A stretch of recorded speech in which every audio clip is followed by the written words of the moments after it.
everyone, and welcome back. Today we're going to be playing Lizards on the ladder. Lizards is a type that was really popular when Bloombro came out, kind of fell off, and then I'm hoping it kind of reinvents itself in this current meta and how it can kind of overtake your opponent with using the new speed mechanic. But I always find it hard to think that, this card where we can play multiple creatures on turn 2 like we're playing Affinity is just not seeing play. But other than that, what is our main way to turn speed on, and how are we going to take advantage of that? That is using the Burnout Bash Tronter that is being played in Goblins and some mono red list, and the Gastral Thrill Seeker, which enters the battlefield, pings the opponent, and also starts the engine. The Thrill Seeker puts the engine speed at 2 automatically, which is the same as though we play this card on 1, then hit our opponent on turn 2. Our speed will be at 2, but if we play this and we hit our opponent on turn 2, I guess it enters and hits the opponent. It'll also have speed at 2, so you don't even fall behind there. So if you do have to play like a higher claw or something into this, your speed will get kind of tuned up there, and then you can attack with the higher claw, and everything's looking very strong. So what do these two say? This one says at max speed it has double strike, and we have a pump ability that oftentimes Lizards runs out of cards in the hand. You need something to do with that mana. This is a perfect pay off for that situation. But it has menace, double strike. You can overload it a bit and then get in for a lot of damage. And we have Gastral Thrill Seeker that whenever we're at max speed, it has death touch and haste. Also pings the opponent and gains life, which also works very well when you have a higher claw, because it actually is a lizard, unlike this Goblin Warrior. So there is a little bit of a typo situation there. But with that said, we are playing generic wizards after that. Things like these are always really nice to kind of play the Rash Taunter here, and then have it hit your opponent, increase the speed, play the Flamecast Gecko, or a second one, go into like a Rock Color, or like 2 1-drops, or even a Fireglass Mentor, things like that. And on the following turn, we get that extra bit of damage, increase that speed again. If we have a Mentor in play, we can kind of start looking at cards to get more value, or we can look to get Jasper into play. Outside of that, another good solid play, playing a Gev on turn 2 and taking a little bit of momentum off just for that following turn, because a card like this on cast triggers Gev, comes in, pings your opponent 2 times off the cast, and then gets larger and becomes a 3/4 that also hits your opponent again, especially when max speed starts getting up there.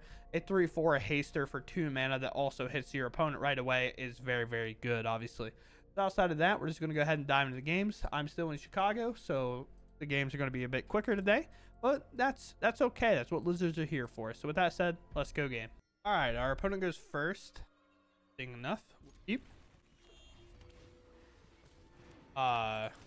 Sure.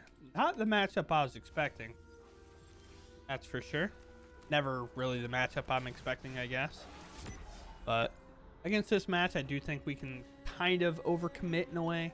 Although, now I don't necessarily think we're going to get to attack quite that, fortunately. Like, obviously I'm not swinging into that. They want me to put cards in their graveyard because they're graveyard synergy deck. Maybe they're not Insidious Roots, even though it seems that way, but it doesn't look like they can cast this from the graveyard. That 2/2 can definitely hit. Don't necessarily care about that as long as our Gev stays alive. Lorgoyf, sure, already a huge creature, but that is perfectly fine, as we're about to do kind of some crazy stuff. Shouldn't have really played that land, I suppose. Yeah, that kind of sucks, but I guess we can play this after. We're going to increase our engines here. We're going to play a Gecko, play a Gecko, play a Jasper, I guess. Then we'll just play their stuff instead. So now we have a 5/4 Jasper. We have a lot of kind of stuff coming in. We got the kind of speed up for free. So we'll see. Overwhelming. Okay. Sure. Another creature in. More creatures in. To up to 7/8. Okay. Like, not a whole lot I can do about that. Speed never really going to go up here right now, so that's gone. Cut down never necessarily going to get us there, I don't think. We'll play a Mentor. We'll trigger the Gev. Get a speed up a bit more. We'll get it like a free trigger here post combat. Obviously, I don't think I have much more going for me here. I guess we just grab the gecko. Here. This. Do you think we kind of need to dig for a go for the third? I don't think cut down's the way to go. Or even a vine lasher is pretty good. When you cast, when other creatures... yeah, it's definitely cast. I knew that. I don't know why I tended not to. I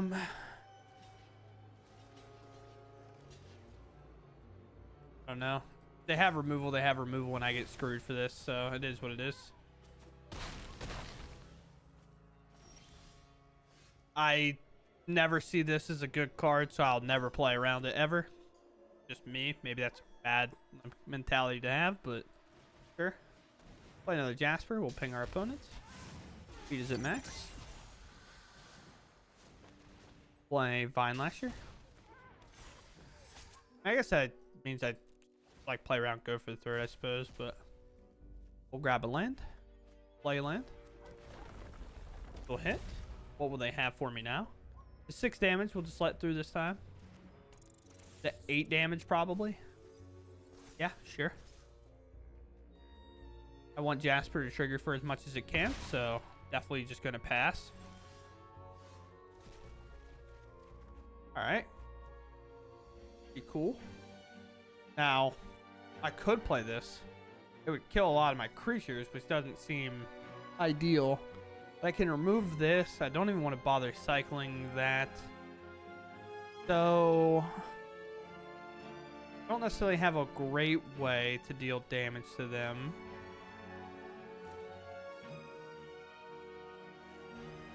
I don't have a way to make a lizard happen, so Asper could attack, I guess, but that's not worth. Here, Surveil 2. That's a pretty good card overall. Play a Vermin and mill them, which doesn't seem like the greatest thing in the world, but it's just good whenever like we can just hit good spells from them, kind of protect ourselves. Now they're going to kind of get a pass here. They're going to attack and kind of throw a block in front. This. That happened. Sure. I know they can activate that from their graveyard, but that's okay. So I see like an Insidious Roots, I'm not worried about it. Well, Death Touch 5/5, don't really care. The 11 power creature seems way better. We'll take 5 more cards from you. So it costs 1. Oh, hey, nice cards, opponent. I'll play them. I'll play them all, actually. It feels like I'm gonna get home with this. We only need to do a damage, right? They could bounce it. You go Beanstalk, sure. You think they can bounce all these creatures? Combat, attack. That's 2 damage, which is obviously nice for us. We'll go Gecko. Into Gecko. To Gecko. Into Fireglass Mentor. And against Simic bounce spells, I feel pretty good about this. Whoa there. Fair enough, my guy. Thankfully, we have a cut down for that. Whoa there indeed, partner. I guess we just go to combat. I'm gonna play this first. Yeah, because like we'll just cut down 1 eventually.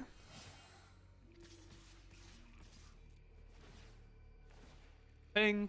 Yeah, let's figure something out. Now, to be fair, multiple Landware Elves does kind of tell me otherwise of what they are. We'll take a land here. Cut down 1 of these. So they have a little less mana to work with. 6 is definitely a big game changer over 5. It's a pass here. Now we just go to combat once again. This time I will offer the Fireglass Mentor trade. Seems like absurd not to. What for 5 mana could you have?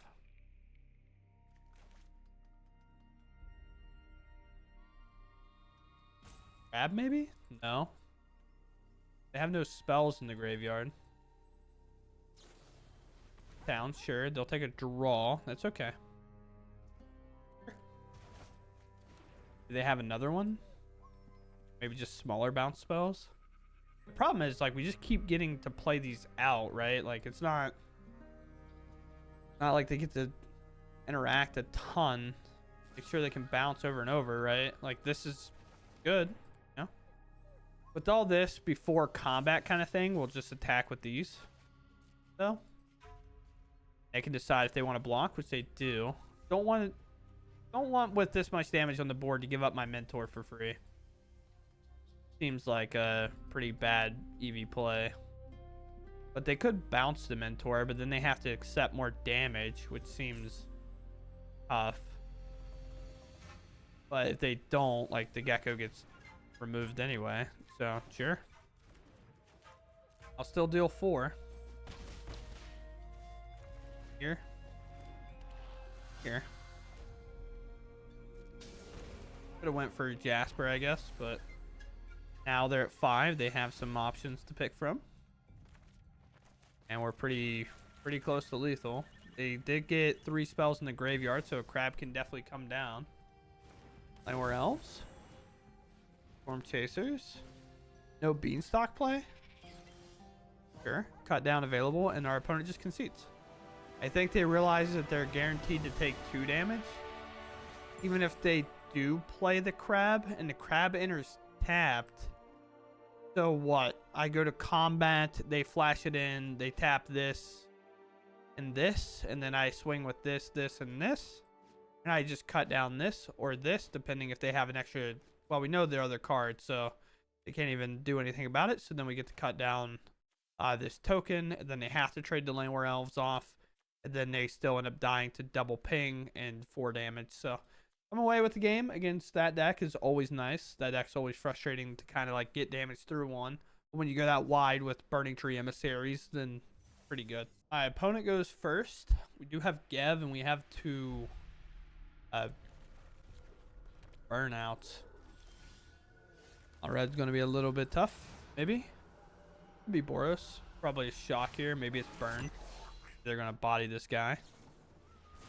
Okay, there's a shock that queues up. Gev is definitely going to come down. Best part about Gev, if they try to remove it on our turn, they have to pay the ward cost right away. Now, hopefully we can find an answer to that. We do not. Gev coming in, which is obviously brutal, but we could go for a mentor next turn, deal the damage, go to second main, and then try to go that route. I will say this is definitely going to be one of the harder matchups to try to beat. Here, I mean, I'm just letting it through. I have no way to kind of stop that. This does have first strike as well, so that can at least keep up, I suppose. So we go land, play Fireglass Mentor here. I guess I shouldn't have played a land first. Is pretty bad of me, I guess. Gav is going to hit. Or will happen. Yeah, and right there, I just hit a land like an idiot. But we can play the Burnout, which is actually kind of nice here because it does get a counter for free off of Gev. One of the sweet parts about Gev is Gev does damage if you play a lizard. Does not specify that its counters has to go on a lizard. Cool. Now, one of the things I can do is I can definitely block Manifold Mouse. Play this instead, especially if our Fireglass Mentor gets kind of hit here. Doc come in, sure. Do I block this? Maybe. They didn't really do anything last turn. They didn't use shock to that turn either. I feel like this is going to be 4 damage. But is 4 damage enough to stop us from doing much? Screaming Nemesis, okay. Especially now that our creature... Oh, if they attack now, I'm 100% blocking. Yes. For sure blocking. That just seemed like free information for me. So now I can go with this. We have our engine started. Screaming Nemesis is obviously annoying.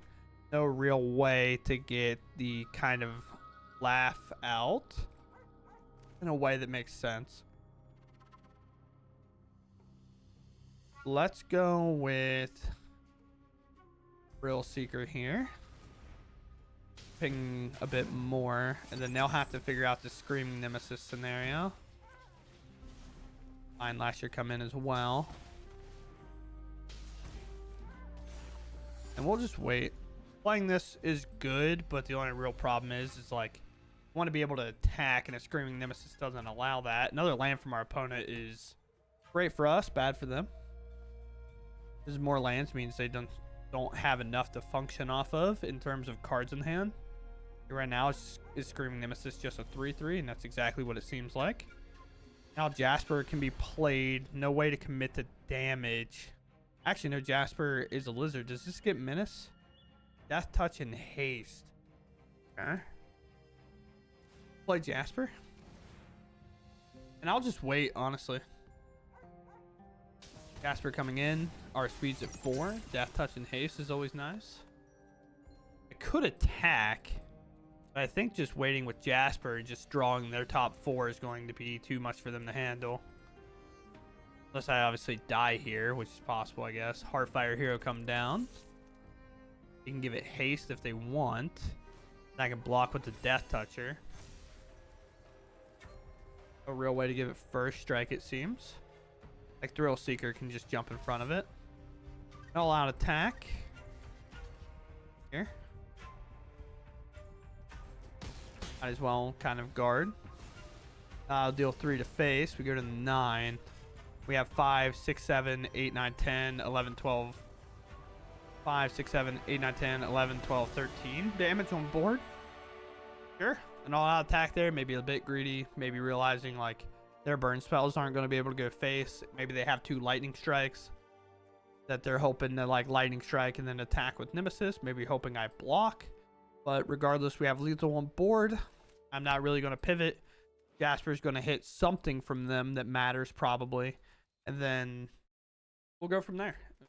All right, we get to go first. We have quite the hand. Holy. Obviously, these are a little bit tough, but thankfully this land does tap for black. You get to play the burnout right away. Maybe get to attack here. Combat. Oh, let's go. So now we get to go with a Flame Cash Gecko. Then honestly, I think it's just play Mentor here. And then just go to combat next turn, attack, have Mentor trigger, and then see what value we can get. But most likely we'll lose it this turn, if I had to guess. And even if we do, we can play Higher Claw, activate the village, and attack with the Higher Claw. Fireglass Mentor is definitely the best card on the battlefield if they're thinking on which one to get rid of. Yeah, it's not even close.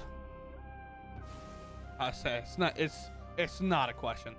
So now it is a little bit different what we're going to do, because we're going to play Higher Claw, double attack, double trigger on the Higher Claw. So this does the same amount of damage as if like the Higher Claws could attack or whatever. And then we'll get to play the Thrill Seeker here, and then it'll ping our opponent as well as the Higher Claws would in terms of just finding lethal right away. So now this also has Menace, but now we can play this with max speed. Go from there, and then we can go to combat and hold that, and that. Hold 2 creatures back? I don't think so, because we can't like lose to that. We can't lose to like Bloodletter, then Slasher thing. Sure. Pump here. 2. Hits down the 4 our opponent. We do have a Higher Claw that'll hit. We can attack with a Menace creature. We kind of have most things that we would want. Even a 1-mana lizard is pretty tough because we get to activate the village if we want. They play a bloodletter, the game is over, because then 5 damage will make contact, 6 damage overall with the higher claw. So even 2 removal spells doesn't get it done. Or I guess it does, because they can remove this and remove this and block, but unless we draw a land, it's a little bit weird. But either way, we went against Monoblack in a very quick fashion, which is obviously nice. Whoever goes first, they took a mulligan. We'll definitely probably keep hold of this. Finally seeing this card for once, but squirrels, bats, lizards, rats, a lot of things. Higher claw or Heartfire Hero, sure. Burnout here, we'll play. Doesn't naturally have Death Touch, which sucks, but we're most likely going to go for this. Ooh, that's also tough. That's going to go up to 3. Can't really interact with that too well. Play here, we'll attack. We're in the pacing business for now, which sucks. Obviously can kind of trigger off of each other. They're not legendary. We can play lizard, play another one, attack, gain some kind of nonsense. I just don't feel like blocking's the way to win this game, which sucks. No? Let's just rage it up, dude. Yeah. 7. Sure. Got trample now. Play Vine Lasher. Play here. Hang our opponent for 1. Speed will go up. Play here. We'll attack here. And I think the problem is we're just going to have to go this route. Gain a little bit of life. Vine Lasher going to have to throw a block, I think. Now we will get the thing on attack with the rock colors, that they will get to do the damage first. Okay. 5, 6, 7, 8, 9, 10.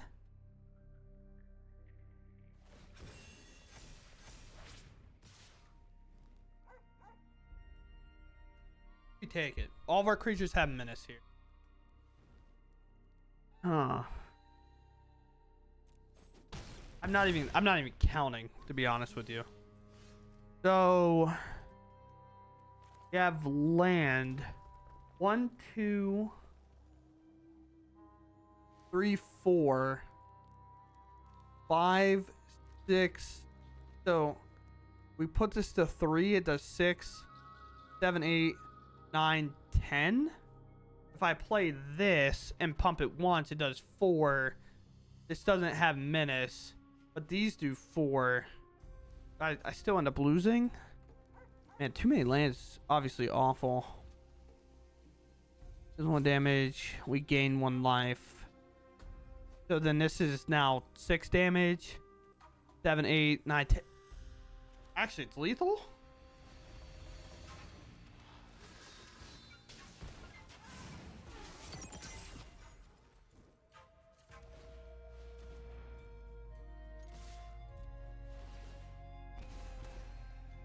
Wow.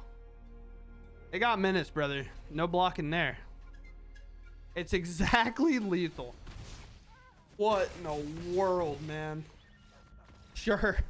How many times are you going to see a 7/7 Heartfire Hero and win the game? And it's not going to be high. It's definitely not a high count. Okay, everyone. This is the deck list that we ended on.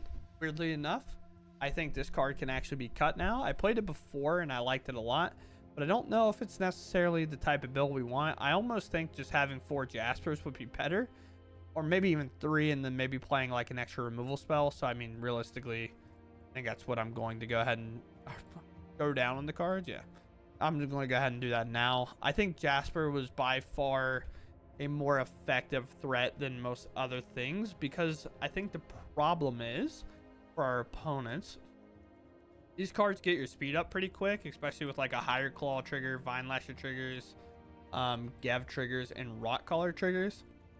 Like most likely if you get the speed started, you will get it to 4 pretty simply. Like the turn your speed starts, you're probably getting max speed 2 turns later. You'll probably get like contributions to it the turn you play it, unless it's obviously on turn 1. Then on turn 2 it's at 2, so you're not really that far behind. But other than that, you'll typically get there right away. So these have to start getting removed, especially this guy, and that opens up the gate for Jasper, especially if you go turn 1 this, turn 2 Gav, hit your opponent, turn 3 like go to combat attack or just cast some stuff with Gav, get a lot of counters everywhere, and then end that turn with playing a Jasper. It's just so hard to beat. It's kind of like one of those things where like we play a Land War Elves and we play a 3-mana strong card like Lisso or like the Sentinel for a 3/4 on turn 2, and it's just so hard to overcome. That's what Jasper feels like a lot of times in those matchups, because then they take the turn off, they remove Jasper, but yet you have this 1/1, a Gav, maybe a Flame Cash Gecko that's a 3/3. You have 6-7 damage on board. You get to play something that turn, so maybe it's a Higher Claw or like a Thrill Seeker. The max speed's online. This gets haste. This has double damage. And then you're looking at like 2 damage, 4 damage, 6 more on top of that. So it's 10 damage on that turn. And it's so hard to overcome for your opponent in situations like that. So obviously it's very nice. But other than that, that's going to do it for me. This is one of the decks I do enjoy playing the most. I actually wanted to queue up another game, but I looked at the time and I said I just don't have time to do that. So I unfortunately have to call it short here. We'll probably reapproach this deck at some point. But Lizards remains fun, and that's always exciting. So that said, I hope you all enjoy, and I'll catch you in the next one. Thanks for watching, and goodbye.